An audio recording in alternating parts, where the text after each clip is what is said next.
Olá, estamos aqui de volta com o Cariocast na sua 5ª temporada, diretamente dos estúdios Betamax. Eu sou o Rafa, do Icurti, estou aqui com o Guilherme, passando a palavra. Era pra eu abrir, pô. A gente Eu não sabia que você ia abrir. Estamos aqui preparando aqui. Pô. Bem, amigos do Cariocast, falamos ao vivo dos estúdios Betamax, Praia do Flamengo 66, diretamente aqui dos estúdios Betamax. Já falei, tá repetindo. Corta! Mas então, cara, prazer, inaugurando aqui a 5ª temporada. Cara, muito bacana. Queria agradecer o convite de estar mais nessa aqui, dividindo a mesa aqui com vocês. Muito bom, cara. E essa temporada cada vez vai aumentando o sarrafo aqui, o nível das startups, sabe? Tá ficando muito bacana mesmo. Essa temporada a gente conta com 5 empreendedores, né? Empreendedoras. 5 grandes startups aí do nosso Rio de Janeiro. Que vem aí despontando de uma forma assim exponencial. Bacana. E cada vez negócios mais interessantes, né? Isso que é bem curioso também, né? Muito legal. Bom, por onde a gente começa? Vamos começar a chamar? Você chama, você apresenta? Você chama. Então, já passei à frente aqui uma vez, deixa eu ficar um pouco mais. Seja bem-vinda, vou apresentar aqui, Melina. Seja bem-vindo ao Cariocast. Você esteve na temporada passada junto com uma outra startup aqui também. Mas, então, se apresente, seja bem-vinda. Aquela câmera é a sua. Fale um pouco sobre você, se apresente. E depois a gente entra falando sobre a startup. Mas dá um overview aí da sua caminhada, do seu início, da sua trajetória, da sua jornada empreendedora. Seja bem-vindo, o palco é todo seu. Obrigada. Bom, segunda vez, né, no Cariocast. Primeira vez eu vim junto com a Ju, que é minha sócia. E a gente achou que a Plug, que é a startup que a gente vai falar hoje, merecia um momento só dela. Contando um pouco da Melina, né? Meu nome é Melina Guelman. Eu sou desse meio de empreendedorismo desde 2013. Então, assim, é bem lá no início, né? A gente mal falava em startup no Brasil, que está no Rio. Startup lideradas por mulheres, que até hoje ainda são raras, né? Eram nenhuma. Eu comecei um pouco dessa minha veia empreendedora, acho que desde cedo, né? Mas acho que tudo abriu muito o mar para mim quando eu fui fazer um curso em Israel, na Universidade de Tel Aviv. E aí fiz aquela imersão na Startup Nation, e aí a ideia do curso era, você tem que criar uma startup. E ali eu criei o Menu for Tourists, e eu voltei para o Rio de Janeiro em 2014, o Brasil ia sediar a Copa do Mundo, né? Eu tinha acabado de criar um aplicativo em que traduzia cardápio de restaurantes em 9 idiomas. Então, assim, acho que eu estava no momento certo, na hora certa. O menu cresceu muito, muito fácil, muito rápido, né? Muito pela questão da oportunidade. E aí foi o aplicativo oficial das Olimpíadas de 2016. Pô, então, sensacional, hein? Acho que o mundo se abriu, né, nisso, né? Então, assim, eu pude representar o Brasil em diversos eventos lá fora, né? O menu e o Brasil, né? E acho que, assim, eu não consigo imaginar naquele momento, até há poucos anos atrás, antes de eu entrar na segunda loucura que é a maternidade, nenhum evento que envolvesse empreendedorismo que eu não tivesse, de certa forma, presente, né? Então, desde o primeiro Hack in Rio, acho que quase todos os Startup Weekends, de alguma certa forma, indireta ou indiretamente, a gente apoiava. E eu tinha um apoio do Sebrae muito grande na época do Menu, e acho que uma contrapartida que eu sempre tive com o Sebrae era divulgar um pouco de empreendedorismo feminino, da história, Melina empreendedora, principalmente nos lugares em que isso não é muito divulgado, né? Então, Norte e Nordeste. Então, eu lembro que eu rodava muito o Brasil, falando um pouco da trajetória empreendedora para incentivar meninas a fazerem isso. E ao longo do papo, a gente vai ver como que isso hoje em dia interfere na Plug, né? E a Plug entrou porque o meu sócio abordou pra gente começar a fazer alguma coisa juntos, que é o Ian, nesse mundo de games, né? Eu não entendo nada de games, nada, não jogo. Acho que o último jogo que eu joguei talvez seja sido The Sims, sei lá. Mas eu vi o mercado de games com potencial absurdo, assim como eu vi de startup em 2013. E absurdo em questão de potencial financeiro, né? Hoje ele já é um mercado maior do que a indústria da música e do cinema juntos. O esporte, inclusive, está cada vez mais consolidado, né? Como efetivamente um segmento esportivo, né? Exatamente. Só que aí, quando você pensa em esporte, você está falando de um lado dele. E quem cria os jogos, né? Que é onde a gente olha muito. Sim. E aí eu entendi, olha, não entendo de jogos, mas acho que eu posso pegar a cara de negócios, né? Eu posso ajudar, como alguém que viveu um universo paralelo, semelhante, e viu isso se formalizar, vambora. Mas eu falar para ele, mas eu quero muito puxar para a área de educação. São 2 mercados gigantescos e eu entendo que a gente não vai ter como afastar essas crianças do mundo de jogos, então vamos nos unir a eles. E aí eu já tô dando um spoiler de Plug aqui. E isso que é legal. Eu ia puxar um gancho agora para pedir para você fazer... Define a Plug Plus num tweet. A Plug ela é uma escola de programação de jogos para crianças e adolescentes. Então, assim, a ideia é exatamente essa. A gente não vai afastar a criança do mundo de jogos. A gente vai ensinar elas a programar jogos. Poxa, bem interessante. E você estava comentando, a gente estava conversando ali um pouco antes da gente entrar, que também tem alguns segmentos específicos, né, com crianças que vocês trabalham, né? Exato. Eu achei muito bacana isso. Acho que vale a pena também, né, comentar, que eu até falei, a minha irmã, ela é fonoaudióloga, né, lá em Joinville, e tem muito fit com esse público, né? E é bem interessante, né? É difícil ter alguém com esse foco, eu acho, pelo menos. Eu não vejo muito, né? Eu acho que, assim, quando a Plug surgiu, acho que a startup ela é muito das cabeças pensantes por trás dela, né? Acho que a grande vantagem da Plug hoje em dia, o sucesso que ela tem em pouquíssimo tempo, são os sócios, tá? A gente tem a Game Jam Plus, tem o Ian, a Ju, todo mundo por trás. A gente tem a Vanessa, que foi quem provocou a gente. E a Vanessa é especializada, uma empresa especializada em leis de incentivo. Então, lida muito com esse público, né? A gente tem a Vânia, que é uma das nossas sócias, que é totalmente focada para o pedagógico. E sempre quis fazer algo com crianças neurodivergentes. Autistas, TDAH, síndrome de Down não são crianças neurodivergentes, mas também precisam de uma atenção, às vezes, diferenciada, né? E diversas, né? Quando tem qualquer questão neurológica também. E aí, como a gente começou a atuar Plug, ensinar programação para crianças, primeiro, escola pública, mais de 90% dos nossos alunos são escolas públicas, tá? Vendo de projetos incentivados. A gente começa a entender que aquele público é muito mais carente. E os nossos alunos particulares, a gente começou a ter uma procura muito grande de crianças autistas e com TDAH. E aí que a gente faz uma aula alinhada aos terapeutas. E quando você começa a perceber que ajuda na terapia daquela criança, o fato de você inserir programação de jogos na vida dele, o mar se abre. E aí a gente tem, o que eu estava contando para você, a gente tem 2 escolas em Macaé, que são escolas não tradicionais, tá? Só focadas com crianças com deficiência, né?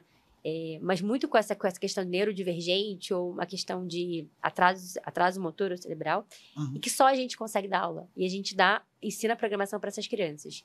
E aí, gente, são 10 passos para trás. Às vezes você precisa ensinar eles a usar um mouse, usar um teclado. E quando você, junto com os terapeutas, você ensina que ao clicar num botão, alguma ação acontece, e você começa a abrir o mundo daquela criança, aquilo vale muito mais do que uma aula para uma criança que a gente chama de tradicional, né? E eu acho interessante isso, porque uma tecla que eu bato muito, assim, em conversa com amigos e tudo mais, é que eu sinto falta de 2 questões aí quando a gente fala do ensino básico, né? A gente tem a inserção de um outro idioma, né? O tradicional, por assim dizer, né? Ou tem escola que tem inglês, o francês e tal, o espanhol, né? Mas a gente não vê outras formas de comunicação, como, por exemplo, a música, a programação, que são formas de se comunicar também, né? Não deixa de ser uma outra linguagem para você expressar algum... Né? O ser humano, sempre que ele fala alguma coisa, ele quer passar alguma informação. Então, é uma forma de você se expressar. E eu acho interessante isso, né? Vocês têm muito esse contexto, né? Muito. E talvez isso seja o sucesso com esse público, né? Com as crianças, porque é uma nova forma dela se expressar ali também. Exatamente. E ela vai descobrindo esse outro universo, Exatamente. né? Isso é muito legal. Na verdade, assim, existe uma discussão bem séria, né? Para que isso entre no currículo, tá? Isso estava evoluindo no governo anterior, deu uma parada, uma mudança total com o governo atual, né? Como acontece em várias áreas. Mas, assim, isso já é certo que isso em algum momento vai entrar como obrigatório na programação.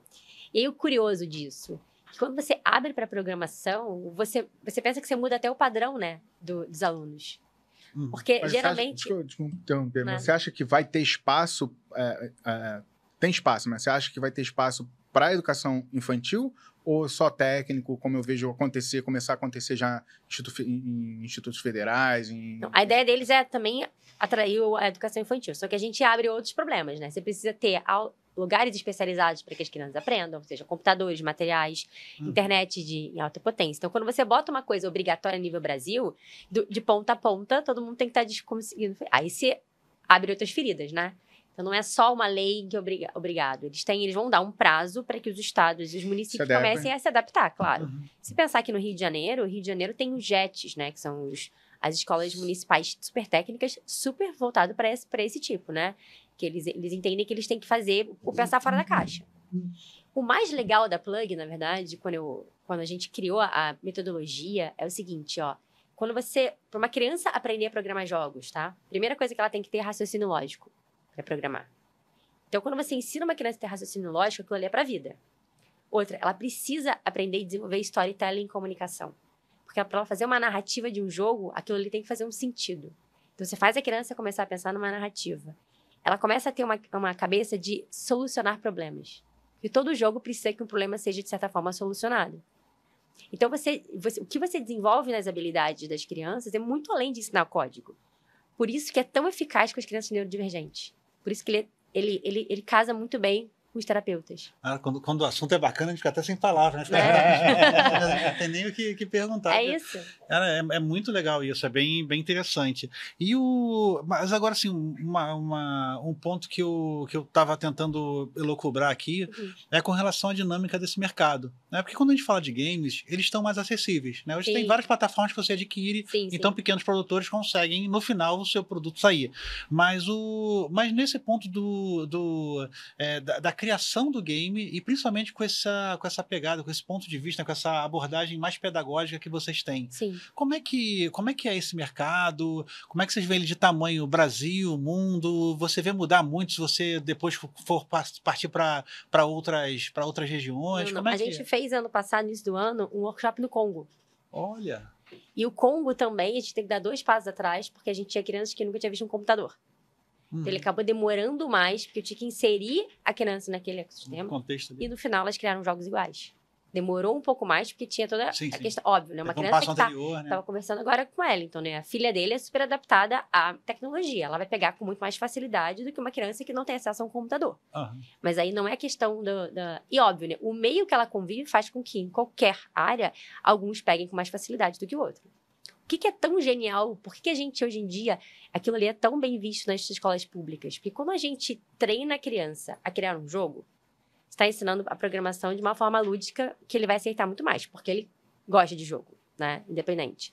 Segundo, quando você obriga ele a criar um produto, um jogo, você escolhe a temática. A gente sempre insere temáticas que a gente acha que são difíceis de ensinar de outro método. Então, eles têm que criar um jogo sobre uma ODS, sobre diversidade, sobre violência, sobre sustentabilidade. Então, para ele criar um jogo, ele tem que entender sustentabilidade. Para ele criar um jogo sobre uma das ODS, ele tem que estudar todas elas. Por mais simples seja o contexto ali, mas ele já começa a criar mais fácil. Aquilo. É muito mais fácil. Por que a gente baseou nisso? Quando eu falei que a gente queria da Game Jam Plus, a Game Jam Plus é uma maratona de jogos que acontece em 40 países. Que a gente lança desafios no início, ele demora 8 meses para acontecer. No final, tem os melhores jogos. Sempre tem a temática educação. Porque a gente entende que a educação está aí. Então, são 8 anos acontecendo. Imagina quantos jogos de educação a gente não teve desenvolvendo. Então, o cara, outro dia, criou lá um jogo falando de leis de Newton em jogo. É muito mais fácil você aprender leis de Newton num jogo do que num livro. O outro explicou o contexto da história do Brasil sobre o viés feminista em jogo. Ok, tem toda uma pegada diferente, mas assim, é muito mais didático. Então, isso abriu pra gente, vamos pegar temas que a gente quer que esse público, principalmente de escola pública, né, que aquilo ali fique enraizado para eles entenderem, e vamos ensinar isso, e essa vai ser a dinâmica do jogo. Então, você consegue casar muita coisa com isso. E é interessante isso, vocês terem também...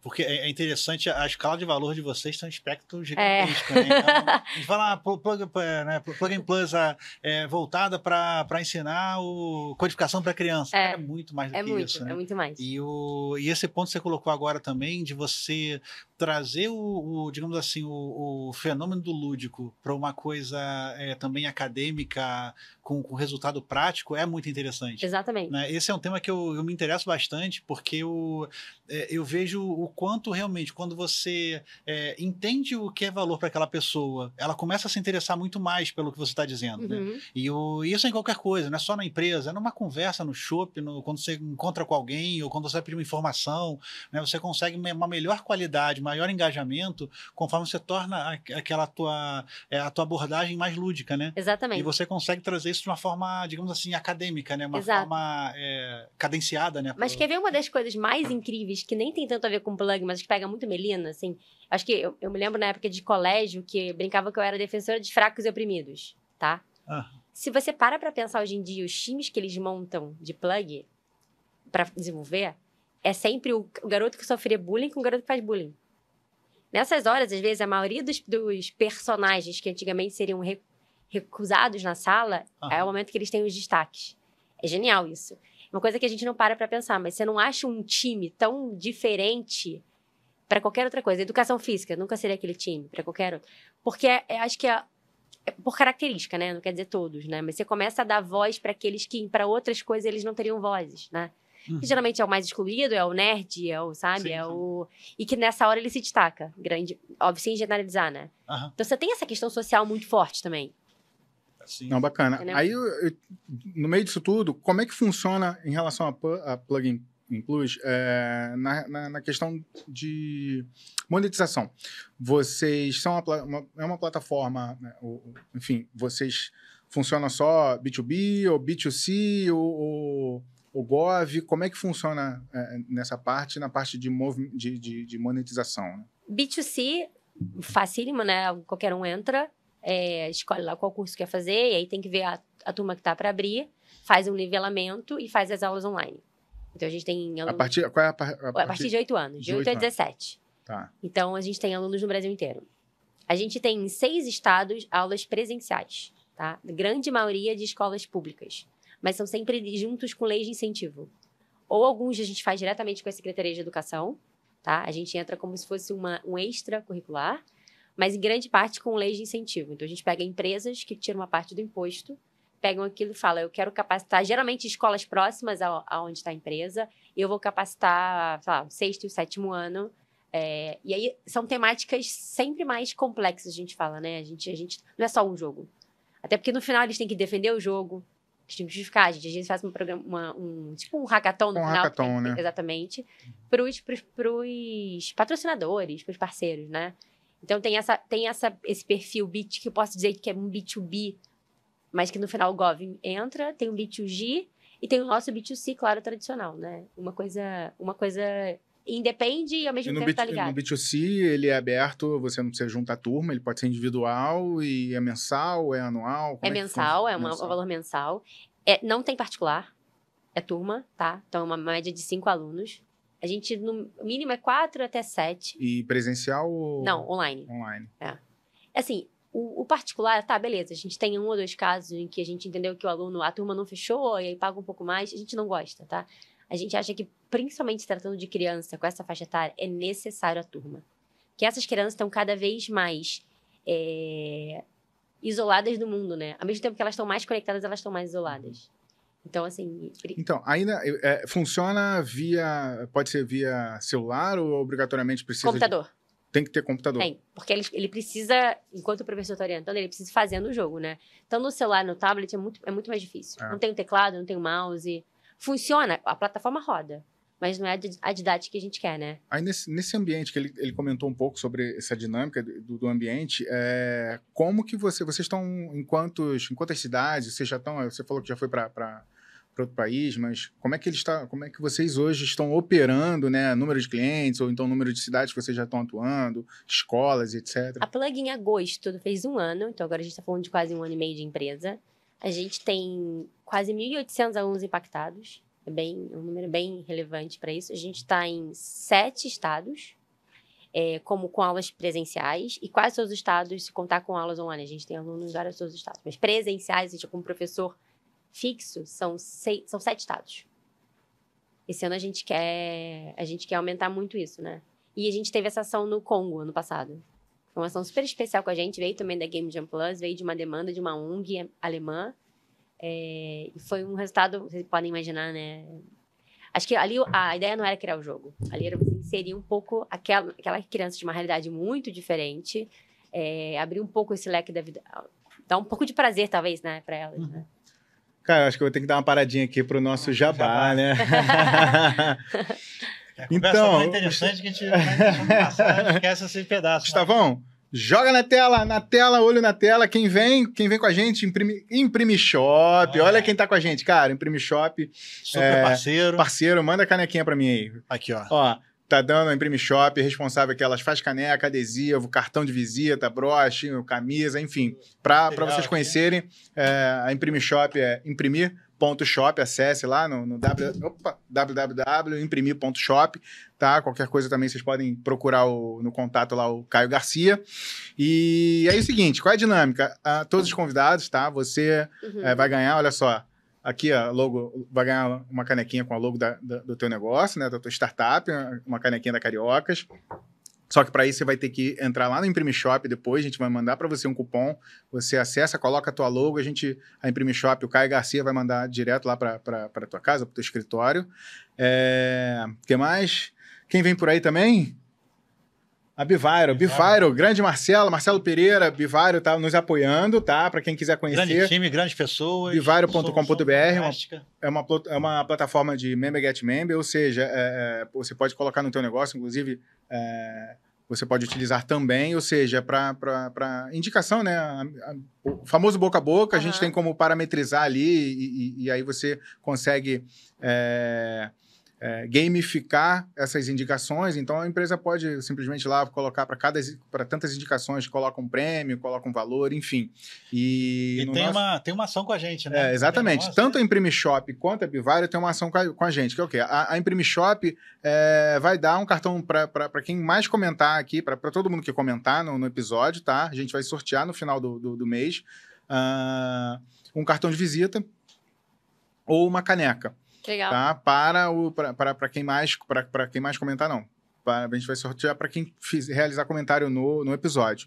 E a Bivairo também, a gente vai sortear uma camisa para quem tiver mais indicação. E aí o link vai estar na descrição do episódio, vai ter um link lá, você gera o seu link, indica para os seus amigos lá, para conhecer e assistir o teu episódio. Os episódios anteriores também, da terceira e da quarta temporada, estão inclusos nesse link, né? E aí, quem mais a gente vai fazer no final no final do mês, né? Também a gente faz um sorteio e aí a gente manda uma camisa para quem mais tiver compartilhamento. Vamos voltar aqui? Vamos voltar. Vai, manda outra... Manda outra pergunta para o que eu achei bem bacana, assim, você puxou um pouco no começo, né? A gente acabou falando sobre outros temas, mas ficou muito na minha mente aqui essa questão, né? Você que tinha comentado, falou um pouco do empreendedorismo feminino, né? Do quanto para você, eu entendi esse sentido de certa forma privilegiado por ter, né, tido a oportunidade de fazer um envolvimento nesse ecossistema de empreendedorismo. Então isso já te acendeu essa chama, né, por assim dizer, né? Mas eu queria ver um pouco da tua opinião, da tua percepção, como é que você vê esse mercado, esse empreendedorismo, o nosso mercado de startups, de tecnologia, como é que você vê hoje isso dentro do público feminino? Quanto isso ainda é muito fechado, quanto você já vê um engajamento maior, ou barreiras ainda que estão sendo vencidas? Como é que é a tua percepção disso hoje? Acho que mudou muito, né? A gente está falando de 10 anos, assim, né? Quase 11, né? Se parar pra pensar. Mas ainda tá muito aquém, assim. E eu me lembro que, só pra também, tipo, não achar que a gente é a síndrome do vira-lata, né? Que só no Brasil, eu ganhei um concurso com um menu chamado Start Tel Aviv, que era um concurso de startups femininas, tá? Então, tinham 30 mulheres, uma representando cada um do teu país. A gente passou uma semana em Israel, fazendo uma imersão em Israel, né? Eu já tinha ido para Israel. É sensacional. É o berço, acho que está no nível muito acima de Califórnia, né? De Palo Alto, né? Exatamente. Acho que muito pela característica de Israel, né? A gente pode ficar horas falando sobre isso. Então, assim, eles têm uma necessidade de sobrevivência em geral muito maior, né? E aí eram 30 mulheres, e o mais importante foi a gente trocar entre a gente. Então, assim, o Brasil tá muito... Mas tem países muito piores, mas tem países muito melhores. Né, quando você está falando de leste europeu, na Europa em si, eu contava realidades que no Brasil que elas não acreditam, né? Qual a questão aqui, assim? Eu acho que... Não, desculpa, eu ia falar que coisa, né? Porque a Europa tende a ser mais tradicional, por assim dizer, né? Por ser o velho continente, mas eles já estão à frente da gente, né? Mas eles têm isso muito enraizado desde a época da faculdade, tá? Então, assim, aquilo ali... Aqui, quem falava em empreendedorismo em faculdade? Você começou a falar isso agora, né? Lá, mesmo que o nome não tivesse sido empreendedorismo, eles sempre foram... Eles são instigados a isso, a terem exatamente essa visão. Então, aquilo ele sai meio que formado com aquela cabeça. Aqui meio que quase que na porrada você aprende, né? O empreender. Eu queria dar uma puxada aqui no que ele falou. E aí, dentro da tua ação da Plug, dentro do mercado... você consegue trazer pra gente, de repente, um mapa, assim, cara, a gente tem mais alunos mais alunas interessadas ou não? É 80-20, é 60-40? Como é que tá o engajamento da atuação de vocês nas escolas, né, no mercado e tal, com o engajamento das crianças, das meninas, né? Como é que tá? Curioso essa pergunta. De alunos B2C, a maioria é menino. Tá? Menino. Inclusive professores, a gente queria fazer um 50-50, a gente acaba tendo mais homens, tá? Mas a gente atende muito escola pública e a gente atende na sala toda. Então, acaba sendo os alunos da sala, né? E olha que curioso. Quando a gente começa a falar que a Plug é liderada por 3 mulheres, a base da Plug inicial são 3 mulheres, e a gente acaba contando um pouco, até para quebrar um pouco do gelo da nossa história, a gente começa a ver as meninas se engajarem muito mais nos projetos. E quando as mulheres se engajam no projeto, não é porque eu sou mulher falando, o projeto em si tem uma outra finalização, né? A mulher tem disso, né? De olhar. E, geralmente elas não são as programadoras, mas elas se entendem como a quem cria a ideia e o storytelling, tá? Às vezes é quem organiza o time, que essa é uma função tanto de quase de capitão, tão importante quanto o atacante no futebol, né? E acho que muito porque a gente se inspira, mesmo que essa não tenha sido a ideia principal, né? Então, a gente estava debatendo isso outro dia, na responsabilidade que a gente tem quando a gente entra numa escola dessa para enfiar plug. E quando a gente conta, e de certa forma, óbvio que a gente realidade diferente da delas, mas que a gente tá ali, né? E aí eu conto um pouco do menu, às vezes a Vanessa conta um pouco da história dela, a Vânia conta um pouco da história dela, e aí, de certa forma, E aí é curioso, porque a gente percebeu isso, o quanto que a gente acaba fazendo com que as meninas se sintam mais envolvidas ou com mais vontade de se envolver. Mais desafiadas também, Exatamente. Porque existe também um certo receio. Exato. Né? E de um lado tem uma trava, do outro tem um receio. Né? Existe um ambiente que, às vezes, acaba sendo um pouco mais hostil para permitir a entrada das mulheres que são tão capazes quanto já está provado, enfim. E é interessante isso, né? Porque isso, ela não vê um norte, ela já vê de cara 3, né? Exato. Então. Não é um ponto fora da curva, não, já tem 3 pontos, então peraí, muito ponto para ser fora da curva. Então, acho que tem uma curva boa para eu... E a gente está falando o quê? De programação, que é um universo ainda masculino, né? Sim. Exato. Apesar de nenhuma de nós estar, a Vânia ainda sabe, a gente não programa, a gente está liderando uma empresa em que tem programadores, né? Então, querendo ou não, isso impacta, óbvio, isso impacta. Aí a gente já tá chegando já no final do nosso primeiro episódio da 5ª temporada, mas eu queria puxar, só para finalizar aqui, eu ia te perguntar sobre um dos principais desafios que você ou a empresa está vendo, ou seja, no mercado, ou no momento, enfim. Mas eu acho que... Será esse o maior desafio de vocês? Talvez uma inclusão maior de meninas? Acho que com certeza. Ou você elenca um outro desafio muito maior? Na verdade, o maior desafio de plug das mulheres em si é quebrar o que é tradicional. Em tudo, tá? Qual é o maior desafio das empreendedoras? Quebrar esse mercado que é tradicionalmente masculino. Qual é o maior desafio da Plug? É quebrar a educação tradicional, de certa forma. E se nos dois a gente consegue fazer com que as mulheres sejam protagonistas, aí a cereja do bolo tá dada, sabe? Então, assim, para qualquer coisa que a gente fizer, quem é empreendedora, você vai sempre pegar. Porque a gente sabe o que a gente sofreu, né? Se a gente puder diminuir um pouco o caminhar das meninas, jornada, ajudar, tá ótimo. Então, sempre no propósito mesmo que não seja o propósito principal, ele é secundário, com certeza. Então, acho que é isso, quebrar o tradicional. Porque, por exemplo, eu encontrei muito desafio. A minha cunhada, ela é coordenadora de uma escola, e eu tive contato com muitas startups educacionais, e eu tô sempre ali, cara, por que a gente não traz para cá para fazer um projeto piloto? Mas a gente sempre esbarra na questão do governo, né? É uma escola municipal, então tudo tem uma burocracia danada, até mesmo para a gente conseguir se organizar civilmente, né? E tocar projeto lá dentro, você ainda tem burocracias que impedem que a sociedade civil se organize e toque projetos. Como você vai nos Estados Unidos, as universidades e as pessoas que são formadas nas universidades, elas voltam para contribuir com aquele lugar que deu a ela. É o famoso give back, né? Give back. Então, a gente não consegue fazer aqui. Às vezes, até quando você tem uma empresa que queira... Não tem. É difícil. Então, para eu te dar eu sei que a gente tá com tempo... desafio também. Eu sei que a gente está com o tempo apertado, mas para te dar um exemplo, a gente às vezes entra na escola municipal com o patrocinador e a gente pega uma sala e a gente transforma num laboratório. E às vezes acaba, por alguns motivos, o patrocinador não tem nada... E aí a gente fala, a gente só precisa de de um professor. E a sala fica parada, porque não tem professor capacitado na rede para atender. Eles não podem contratar a gente, a não ser que não seja para um projeto externo. E aquele gasto ali você também não pode pegar aquele material e nem vender para investir em outra coisa na escola. Então, aquilo deteriora. Porque não entra no sistema, né?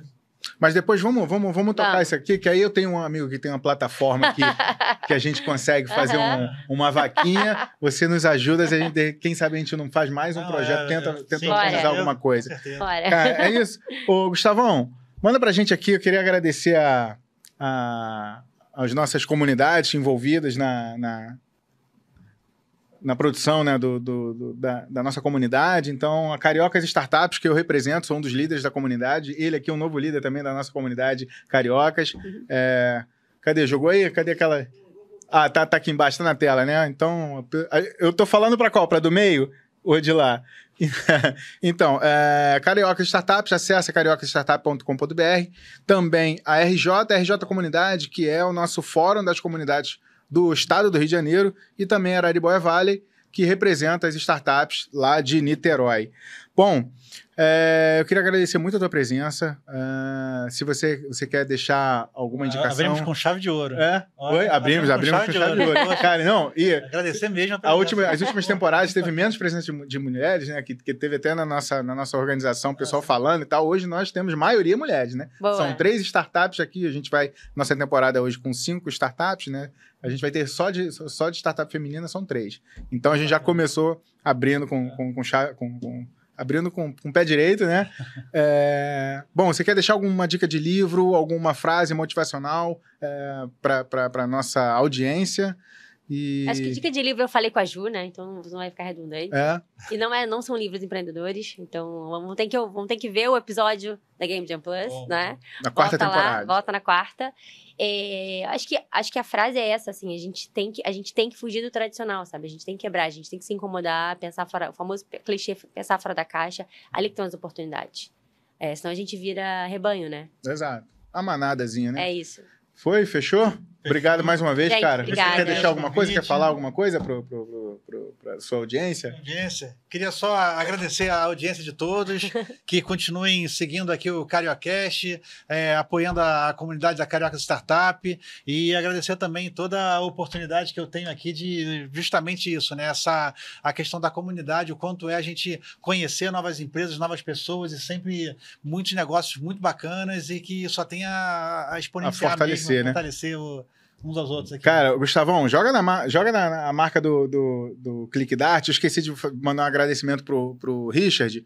Ele é uma startup nossa, da Cariocas, e faz parte, ele é responsável pela distribuição, né? Ele posta pra gente lá no YouTube, nas outras plataformas de podcast. Cadê? Consegue? Joga aí? Da ClickDart.